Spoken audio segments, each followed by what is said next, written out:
This is what happened to Natalia Grace and the man's family after the events depicted in Good American Family. The real-life story of Natalia Grace continues to unfold, with new revelations about her adoption, guardianship, and complicated family relationships. Natalia Grace is a Ukrainian-born American with dwarfism who was adopted from a Ukrainian orphanage in 2008 by Diane and Gary Saccone from New Hampshire. She was then placed for adoption again in 2010 and was adopted by Christine and Michael Barnett. The Barnetts then accused her of being a grown woman posing as a small child and changed Grace's birth certificate to show a birth year of 1989, making her an adult at the time of adoption.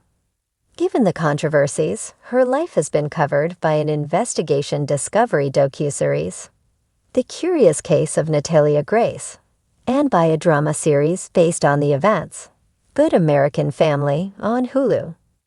The Curious Case of Natalia Grace ran for 3 series, with no plans in place as of now to proceed with a 4th. Good American Family has aired 6 of the 8 episodes recorded. Episode 7 airs on April 23 and Episode 8 on April 30. Who were the mans in Natalia Grace's life? After the Barnetts had changed Grace's birth certificate, they moved to Canada with their biological children, leaving Grace in an apartment in Indiana. Antoine and Cynthia Mans were charging Grace $250 a month in rent for the apartment and offered to take Grace in when Cynthia noticed Grace was struggling. Cynthia Mans has said she taught Grace how to read, write, and do math. In 2016, the Manses sought legal guardianship of Grace. Michael Barnett filed an objection on the grounds that she was an adult, based on the amended birth certificate. The Manses attempted to have the change of birth certificate voided, but were unsuccessful. However, Grace continued to live with them and was formally adopted by them in 2023. Is Natalia Grace still living with the Mans? In the docuseries, The Curious Case of Natalia Grace, Antoine Mans called the producers and said there was a situation. Something ain't right with Natalia, he said on the call that was recorded and shown. Natalia does not have emotions for nothing but herself, he added. We're done. We're done with her. The Manses said that Grace's boyfriend, Neil, a man living in the UK, who Grace had met online, had completely flipped Natalia's mind against her family, and that he had convinced Natalia that what he was saying was right and we were wrong. Neil then contacted Nicole and Vincent Depals, a couple with dwarfism, who had originally planned to adopt Grace. The Depals flew to Tennessee and waited outside a church, where Grace was attending a service with the Manses. She pretended to go to use the restroom and left with Nicole Depals. She now lives with the Depals. This is all we've ever wanted for her, Natalia's life as she wants to live it, Nicole Depals says in the documentary. Besides having my own daughter, rescuing Natalia is one of the most proudest moments of my life. What happened after Natalia Grace moved in with the Depals? From what was seen in the docuseries, at least at first Natalia Grace did not want to cut ties with the Manses. Nicole Depals told People in January 2025. At first it was bumpy because the Manses were still involved. They were calling Natalia constantly and trying to wheel her back in.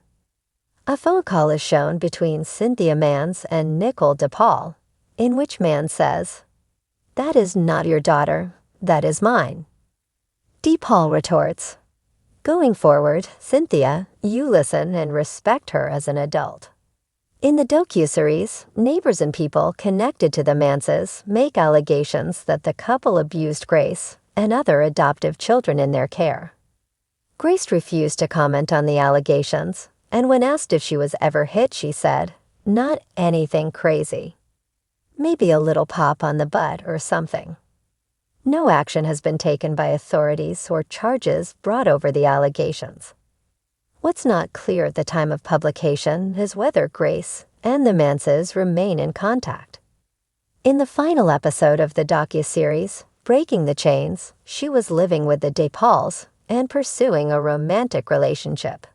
She did say in the docuseries that leaving the Manses was the biggest and hardest decision she had ever taken in her life. She also said, "I deeply regret how I did it. I wish I'd told my parents because I didn't want to hurt my mom. I didn't want to hurt my dad. I just want to live a normal life." After the credits rolled on Good American Family, after the interviews and the court footage and the teary-eyed monologues, America was left with one burning question. Whatever happened to Natalia Grace and the Manns family? What came next was not a return to normalcy, but a deep, strange unraveling that blurred truth and illusion in ways the cameras had only begun to capture. Natalia Grace. Natalia Grace disappeared from the public eye for nearly 2 years following the airing of the documentary. Some believe she was hiding out in a monastery in Ohio. Others claim to have seen her working at a diner in New Mexico. But in reality, Natalia was living in a small, quiet town in Vermont under a different name. Natalia Grace, a legal change she pursued with the help of a kind-hearted but eccentric lawyer who believed she was the victim, not the villain. In Vermont, Natalia found a strange kind of peace. She rented a tiny attic apartment above a bakery, attended community college, and spent weekends volunteering at a local animal shelter. But the past was never far behind. Every so often, someone would recognize her. "Aren't you that girl?" And the questions would begin again. But she'd learn to smile, nod, and walk away. What she couldn't walk away from was her own reflection. At night, Natalia would stare at herself in the mirror, trying to find the child she was supposed to be, or the adult people said she was. Even she wasn't sure anymore. Time felt warped, elastic. Her memories flickered like an old home movie. Foreign voices, strange beds, years spent in limbo. She wasn't a villain. She wasn't a victim. She was something in between, someone invented, reshaped by the media, the courts, the Manns family, and her own survival instincts. In early 2025, Natalia published a short memoir through a small independent press. It was called The Girl in Between, and though it sold only a few thousand copies, it sparked a new debate online. Was Natalia finally telling her truth, or was this just another carefully crafted narrative? In truth, it was both. Michael Manns. Michael Manns tried to go back to his real estate business, but the shadows followed him. Every listing came with questions. Every open house brought whispers. His name was tangled with the word fraud, and although no court ever proved his guilt, the court of public opinion had already made up its mind. He moved to a smaller city in Indiana, dyed his hair, and started going by Mike Martin. But he couldn't escape his own mind. He kept hearing Natalia's voice, high, soft, persistent, echoing through the halls of every empty home he tried to sell. Eventually, he stopped trying. He left real estate and opened a small antique store that specialized in oddities, dusty dolls, yellowed photographs, mysterious clocks that never quite worked. Locals thought it was charming. Michael found it poetic. The store was filled with broken things pretending to have value, just like his life. In 2026, he quietly checked himself into a rehabilitation center, citing exhaustion and the ghost of my daughter, though no one could confirm whether he meant that metaphorically. Christine Manns. Christine remained defiant. She doubled down on her version of events, even as public opinion began to sway.